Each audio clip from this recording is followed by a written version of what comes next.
The White House is increasing its call for humanitarian pauses in the war between Israel and Hamas.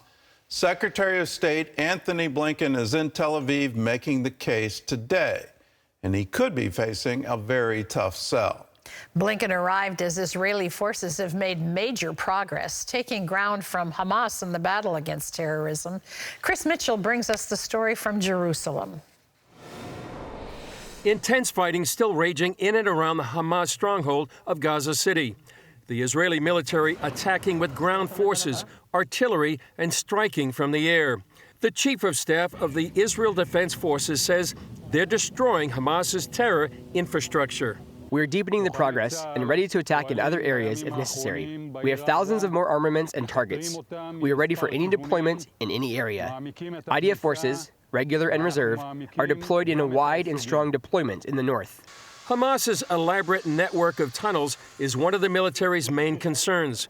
Russian television was allowed access into some of the more than 300 miles of tunnels. Today, the IDF exposed some of the tunnels they've uncovered so far and set explosives to destroy them. The IDF is continuing to plead with civilians in northern Gaza to leave the combat zone. We've been calling on the civilians in northern Gaza and Gaza City to move south, away from Hamas strongholds in the north next to Gaza City. Move south, temporarily, for your own safety. President Joe Biden announced that another 74 Americans had been evacuated out of Gaza through the Rafah crossing into Egypt. And the White House defended the president's call for a humanitarian pause. A temporary pause that's localized, that would allow us to get aid in and to get our people out, is a good thing for the people of Gaza. It's a good thing for the Americans that are being held hostage. And it's not going to stop Israel from defending itself, because the security assistance we're providing continues to flow. U.S. Secretary of State Antony Blinken arrived today in Israel and met with Israeli Prime Minister Benjamin Netanyahu and Israeli President Isaac Herzog. Herzog told Blinken what Israel is doing to protect civilians inside Gaza. So this is a leaflet which we are sending by over 1,200,000 leaflets to the citizens of Gaza. We've carried out 6 million text messages and 4 million phone calls to the citizens of Gaza according to the rules of international law, where we alerted the citizens in advance, including before the Jabalia attack. Blinken wants to push for that pause or a series of pauses that may also help with the release of hostages. But some critics are concerned this could be a step toward a ceasefire or some sort of an opportunity for Hamas to strengthen itself. In an editorial, the Wall Street Journal argued that's what a ceasefire means to Hamas, a chance to repeat October 7th another day. The similar idea of a humanitarian pause gaining steam on the Western left is to Hamas merely an opportunity to reload. But others hope a pause or ceasefire would be an opportunity for more hostage releases. Amid the diplomacy and fighting in Gaza, the IDF is attacking Hezbollah positions across Israel's border in Lebanon after the terror group continues firing rockets into Israel. Today, Israel and the world are anticipating the speech of Hezbollah leader Sheikh Hassan Nasrallah.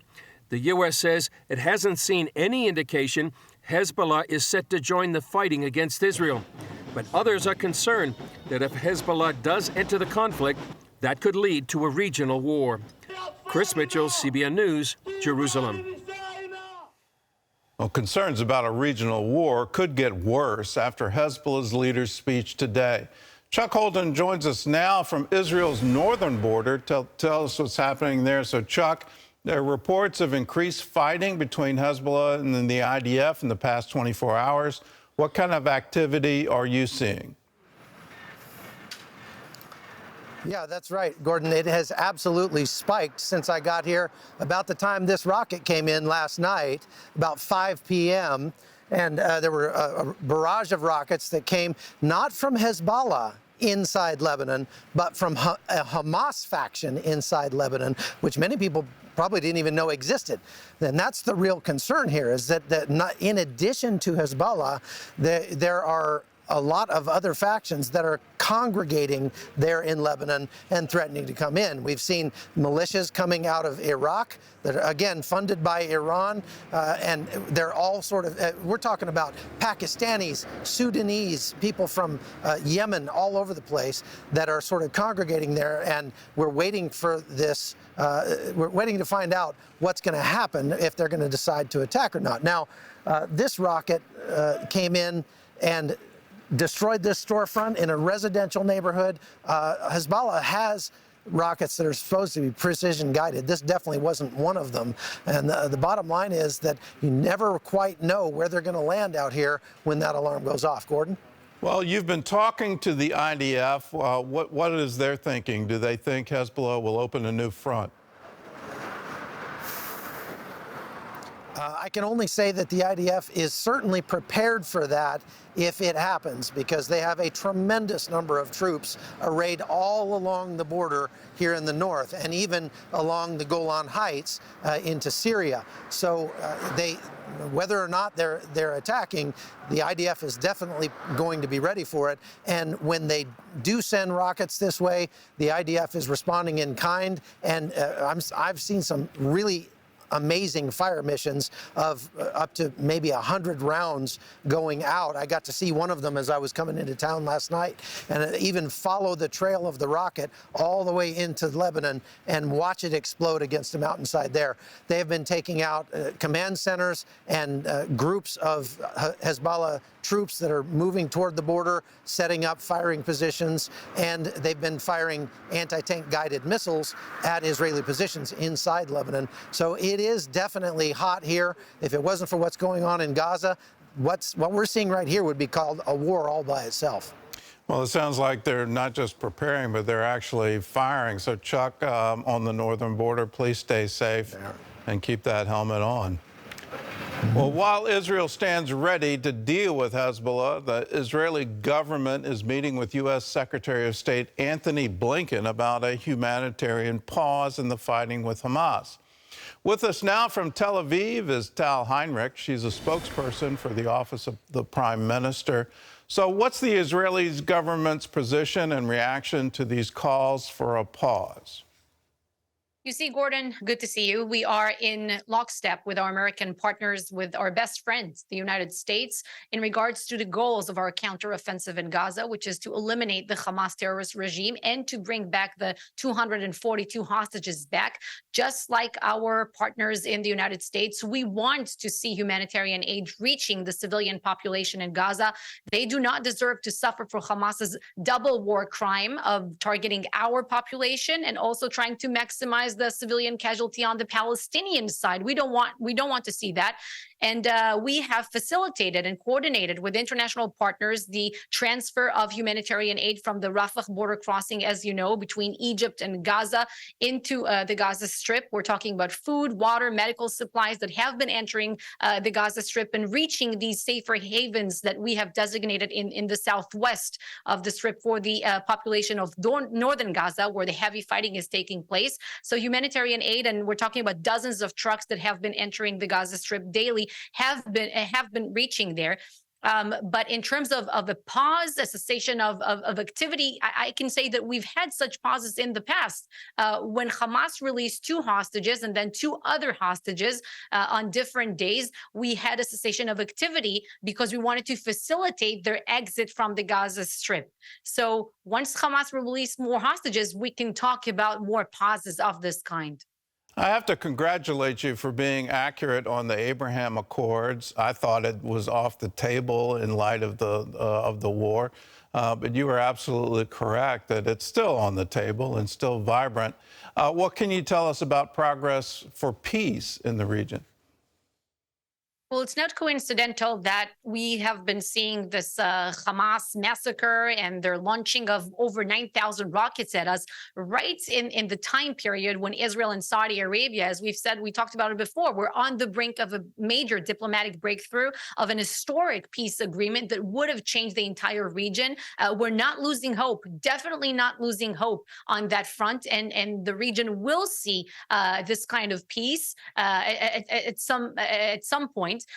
Because also regional partners and regional players understand that a victorious Israel, an Israel that will put a dead, decisive end to terrorism is something that serves their goals, it's to their benefit as well. And everyone in the region knows that. But first, Hamas must be eliminated. That is our first and foremost mission right now. The Prime Minister has said that this is going to be a very long war. It looks like there's progress against Hamas right now. How long are you expecting this to last? Or there's no stopwatch here. We cannot pinpoint a specific date and specific time, as you know.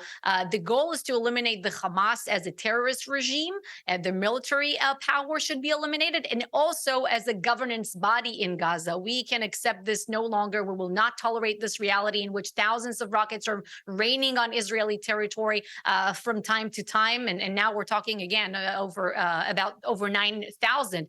And we will not tolerate another massacre of this kind. You know that one of their top commanders just gave an interview a few days ago to a Lebanese channel, and another one was talking, I think, to one of the American networks. And they said that if they could, they would perpetrate the October 7th massacre for a second, a third, and a fourth time. This is not something that we are going to tolerate. This is why we're going to defeat them very decisively. Well, I actually heard they were willing to do it for the millionth time, that they saw no end to that. The hatred against Israel is truly unbelievable. We're seeing the face of evil, and we stand with you. The Hamas has to end. It cannot continue. This kind of hatred can't exist in the world today. Are you concerned at all about the International Criminal Court? I find it amazing that the chief prosecutor is on the ground now in Gaza. I don't know too many court systems where the prosecutor goes out to try to gather evidence, but that seems to be happening now. In light of the ongoing conflict, is Israel concerned about what may happen at the International Court or at the UN? Right now, we're focused on one thing and one thing alone, and that is dealing Hamas such a major blow that they will never forget.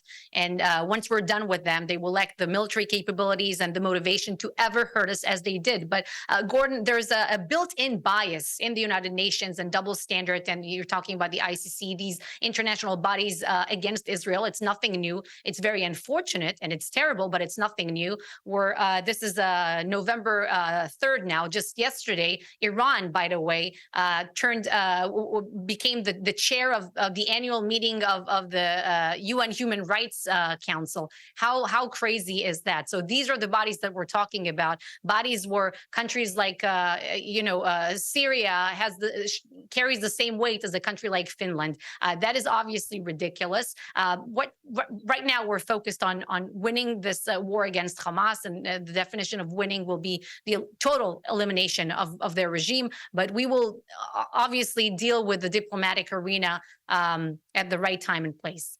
Well, I do want to remind our audience that chief prosecutor, he was born in Great Britain, but his father's Pakistani, so I'm not entirely sure he's unbiased in this. There's stories in the media about criticisms of the Israeli government and specifically about the prime minister. Others say the Israeli people are incredibly unified right now. What's your take on this? Is Israel standing strong? Israel is standing strong, and we have a unity government in place right now, and that is really reflective of the public sentiment that we see here on the ground. If you see it on the front lines, obviously, but you also see it in back home in the home command. Everyone is taking part in this national effort. There are amazing civilian initiatives that I can sit here and talk to you about for hours. People are mobilizing help and supplies and hosting families from the north and the south who have been evacuated. So we're all in this together. Everyone knows someone who was either directly affected by it or knows someone who was abducted, was killed, was injured, someone who evacuated from a northern or a southern community, someone who's serving on the front lines as part of the reserve or the duty force of the IDF. We're all in this together, and we're very, very determined to bring down the Hamas terrorist regime. We took this decision as a nation that this terrorist enclave can be no longer.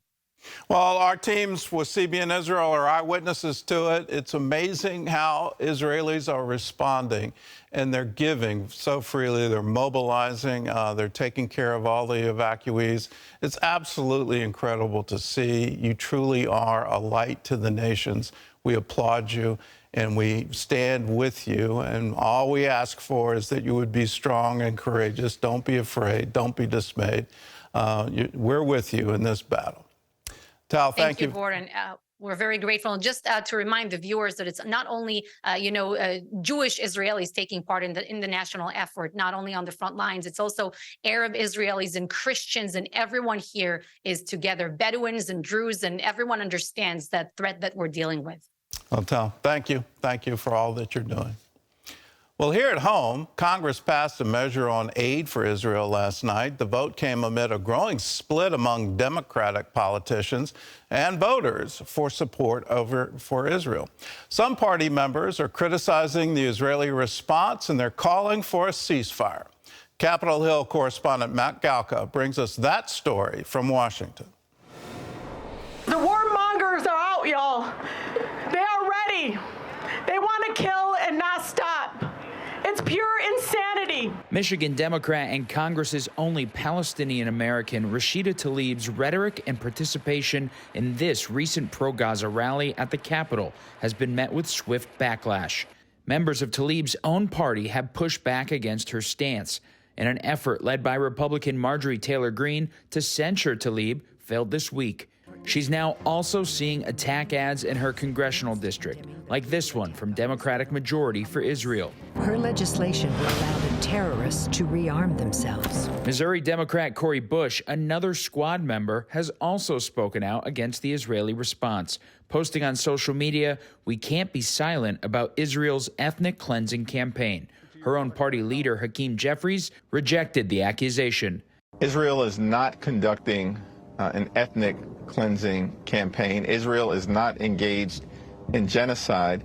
Israel was brutally attacked in the most horrific way on October 7th. It has resulted in the largest loss of Jewish life since the Holocaust. And Israel is in a position where it is responding and going after Hamas. That is a necessary and urgent project for it to complete. At the same time, we are, of course, going to make sure that we are providing the humanitarian assistance necessary to Palestinian civilians who may be in harm's way. Both House members could end up facing primary challengers because of their actions, with a Democrat Political Action Committee looking to potentially back opponents. While President Biden has stood firmly behind Israel, the progressive divide comes as Congress weighs military defense packages. Thursday, the House took up a $14.3 billion bill, with the GOP seeking to offset the Israel funding by rescinding money to the IRS. It's been kind of disturbing to us. I've heard Democrats suggest that there needs to be a ceasefire. Let us be clear. We've been very clear about this. There was a ceasefire. It was before October 7th, and Hamas broke it, and Israelis suffered unspeakable acts of evil, as you've heard even recounted here this morning. Israel doesn't need a ceasefire. It needs its allies to cease with the politics and deliver support now. Analysis by the Congressional Budget Office determined lost revenue by the IRS cuts would actually add to the national debt over the next 10 years. The Democrat-led Senate will likely pair Israel and Ukraine aid, and House Democrats want defensive support for Israel with no strings attached. That's why this House should send a clean bill to the Senate. Instead, Speaker Johnson is willingly jeopardizing Israel's security by making support for Israeli assistance contingent on issues totally unrelated to its security. He's taken an unprecedented step, and one with potentially fatal consequences. 12 Democrats ended up defying leadership and helped pass that Israel aid package out of the House. Although some did openly admit they didn't like the IRS cuts, Jared Moskowitz, a Florida Democrat, said he could see the political mailers now saying you chose the IRS over Israel, and he wouldn't take the bait. Matt Galka, CBN News. Well, it's incredible that it's turned into politics here at home. We need to stand with the State of Israel and what was established by the UN back in 1948, what was part of international law going back to the League of Nations, the San Remo tree, all of these things are historical facts. Israel has a right to exist. It's not a genocidal state. They are not engaged in ethnic cleansing at all. It's amazing to me that that lie is being perpetrated today. Here are some facts. There are no Jews in Gaza. Why? Because there was ethnic cleansing. When Israel gave land to Gaza for peace, the Jews were forced to evacuate and abandon all of their farms there. What did the Muslims do? What did the residents of Gaza do? They came in and instead of taking it over and saying, well, thank you very much for the farms and the crops, they destroyed it. This is a continuing history. Let's look back at the Jewish quarter in the old city of Jerusalem. From 1948 to 1967, it was illegal to be Jewish and just even walk in the Jewish quarter of the old city. Now that's ethnic cleansing. That's what you're seeing the Palestinians do. That's not what Israel is doing. If you're an Arab Muslim in Israel, you get a chance to vote. You get to have full employment, full rights of a citizen. You get elected to their government, to the Knesset. You need to know the facts, and we want you to know the facts about the Jewish homeland, the State of Israel.